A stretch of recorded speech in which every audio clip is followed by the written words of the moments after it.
வணக்கம்ப்பா.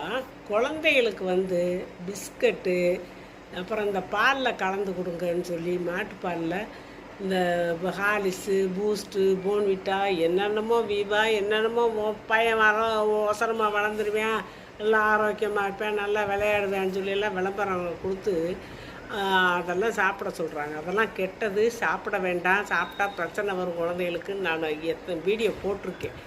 இருந்தாலும் அந்த காலத்தில் அம்மாவாக இருந்தவங்க ஒரு 20-30 வருஷத்துக்கு 30-40 வருஷத்துக்கு கூட அம்மாவாக இருந்தவங்க குழந்தைய நல்லா வளரட்டும்னு சொல்லி கொஞ்சம் வசதி படைத்த அம்மாமாருங்க என்ன செஞ்சுட்டாங்க, டெய்லி பிஸ்கட்டு, மாட்டுப்பால், இந்த பாலில் கலக்கி கொடுக்குற இந்த பொடிகள்லாம் வாங்கி கலந்து கொடுத்தாங்க.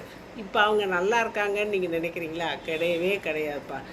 குழந்தை இல்லைன்னு ஆஸ்பத்திரியில் போய் நிற்கிறாங்க. ஏன்னா ஆணுக்கோ பெண்ணுக்கோ அந்த குழந்தை பிறந்த தன்மை போயிடுது. தைராய்டு வந்துருச்சுன்னு தைராய்டுக்கு வைத்தியம் பார்க்குறாங்க. ப்ளட் ப்ரெஷர் வந்துடுது, சக்கரை நோய் வருது. சின்ன வயசுலே ஒரு 30-40 வயசுலே வந்துடுது, 30 வயசுலேயே கூட ஆரம்பிச்சிருது. இதெல்லாம் எதனால? அதுக்கு தலைமுறைக்கெல்லாம் யாருக்கும் வரல. ஏன்னா அவங்க இயற்கையாக சாப்பிட்டு வந்தாங்க.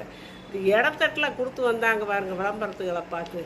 அந்த பசங்கள்லாம் இப்போ பாதிக்கப்படுறாங்க. அதனால தான் நாங்கள் சொல்கிறது, குழந்தைகளுக்கு பிஸ்கட்டு, இந்த மாதிரி பாலில் இருக்கிறது ஊட்டச்சத்து பானம் அப்படின்லாம் எதுவுமே கொடுக்காதுங்க. இயற்கையாக நம்ம வீட்டில் சமைக்கிறது, அப்புறம் பழங்கள், காய்கறிகள் இந்த மாதிரி தாங்க. வீட்டில் செஞ்ச எள்ளு உருண்டை, கடலை உருண்டை இப்படி செஞ்சுதாங்க. படக்குன்னு வெளியே போய் அந்த சிப்ஸு கண்டகவே வாங்கி கொடுத்துட்டு பசங்களை நீங்களே ஒன்றும் இல்லாமல் ஆக்கி போடாதீங்க. பின்னால் அவங்க நோயாளியாக வாழ வச்சுறாங்க.